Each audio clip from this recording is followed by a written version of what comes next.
The overall increase in cost of goods and services is what defines inflation. I remember all of a sudden we had gas lines. The price of gas went from 20, 30 cents to 88 cents at the one gas station that had a funny name. It wasn't one of the ones that you ever heard across from the Y&W.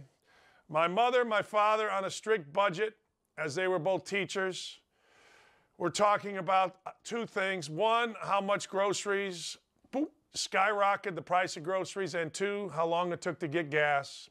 And I always thought to myself, wasn't a political man, was more involved in hanging out, playing basketball, chasing girls. But once I became an adult and started paying attention to the world, even as a high school kid, I remember in a civics class saying, look, I don't care who's the president.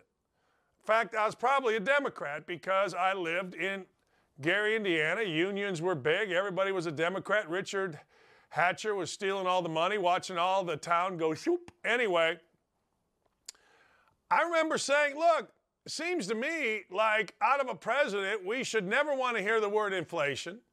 We should want to keep gas prices down and the stock market up. I gave a speech on this in Mr. Morgan's civics class. That's all I ever cared about. That's it. And all of a sudden, Ronald Reagan came in, inflation went down, and for the most part, from that time until now, this very Jimmy Carter-esque president, we saw an all-time record, a 41-year high. Now, let me think back. 41 years ago, 22 of them, that's basically 1981, 1982, right? Well, that's when Reagan was trying to solve the problem of Jimmy Carter. We have a new Jimmy Carter in right now. His name is Joe Biden. And everybody knew when Joe Biden got in that this was going to happen. Inflation now 8.5%, highest in 41 years. 41 years. And people still make excuses for this clown. Well, 70% of it is because of the Ukraine invasion by the Russians, really? 70%. You figured that out, huh? Okay. Seems to me the moment this clown got in office, things went up. And what is even more amazing to me, actually, it's astounding to me, that people continue to make excuses. We continue to make excuses for this blank show that is going on. There is not one single thing that Joe Biden and this administration has handled well. How about getting out of Afghanistan? How'd that go? Nothing have these folks handled well, but yet people still make excuses. I don't care if you're a Republican or Democrat. I'm like Allison Williams. I really don't sign up either side. I don't vote Republican and I don't vote Democrat. I vote common sense. In fact, I voted for myself last election. I'm not voting for these idiots. There's no way I'm voting for Biden. I can see he don't know where the hell he is. And there's no way I'm voting for Trump. I can see he's a pig, but I'll tell you this, I'll take Trump back in a second. I don't give a damn. I said this yesterday. I don't give a damn what he said in 1998 about grabbing who. I don't care. You care. I don't.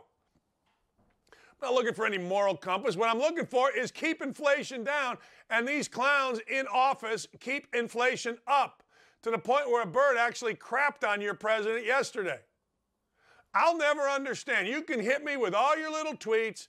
You know, I got all these little guys. Charlie Savage hits me with all. Fine, great. How can you defend 8.5% inflation? Well, it was Trump's fault. Okay. That's like saying in Indianapolis the current quarterback situation is Andrew Luck's fault. It's the same thing. I'm stunned. I'm not stunned by the inflation. We knew the man was an idiot, and we knew that everybody with him in there was an idiot. Term limits would have solved a lot of this, but I can get into that on another show. But that's all right. We don't want that. Cities keep voting Democratic, and cities keep going to hell. I don't understand it. But the biggest problem we have is there are people out there, now most people that are Democrats will defend this blank show.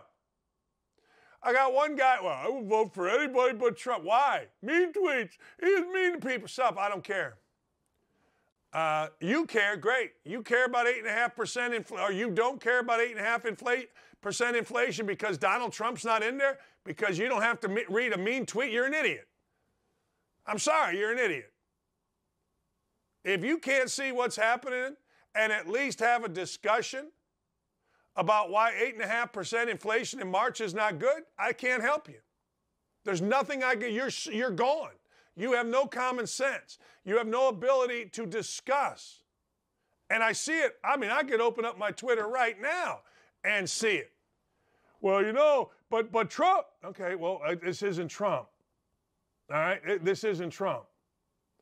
It's historic levels of inflation under a guy that literally, most folks of any kind of intelligence told you this was going to happen. Told you. 8.5% inflation. We got gas line. It's amazing. And we hadn't seen this. We had none of this. This is what I don't understand. When Trump was in office, there was none of this. There was just simply none of this. And, you know, we're all supposed to preface it by saying, well, you know, I don't like Trump. Hey, look, I love Trump now. Are you kidding me? Oh, he tweeted me in the middle of the night. He was mean to Rosie O'Donnell. I don't care. That all goes away. Our hatred or whatever of whatever goes away immediately the next day. Adam Schefter isn't a thing. It goes away. Until, of course, you get mad at him again, then you bring up all the stuff. It is astounding to me, astounding, that people will defend this blank show. Well, you know, the LGBT community, great, wonderful. He's great for the good, it's 8.5% inflation. Well, he didn't, no, we got 8.5% inflation. Inflation, I've said this forever. I don't want to hear the word. Gas prices. I don't want to see them go up. And keep our stock market going.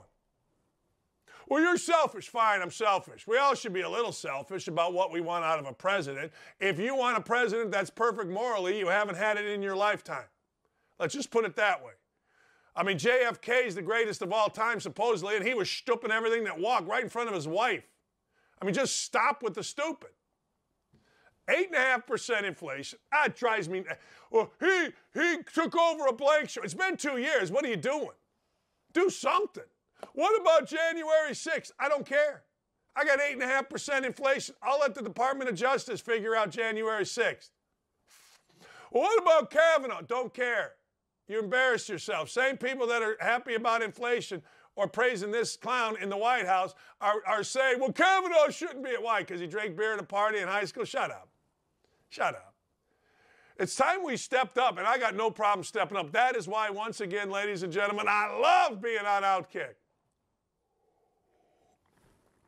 Only Jalen Rose and others can say this on, well, they wouldn't say this, but only those guys on ESPN.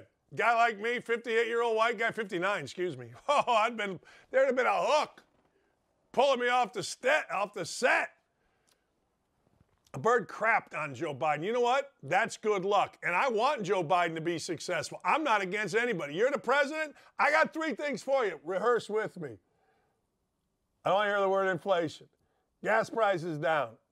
Keep the market going. Well, that's how selfish you are. Fine, I'm selfish to some green-haired person with 17 nose rings. Don't care. Call me whatever names you want. But, you know, he's great with the LGBTQ+. I don't care. We got 8.5% inflation.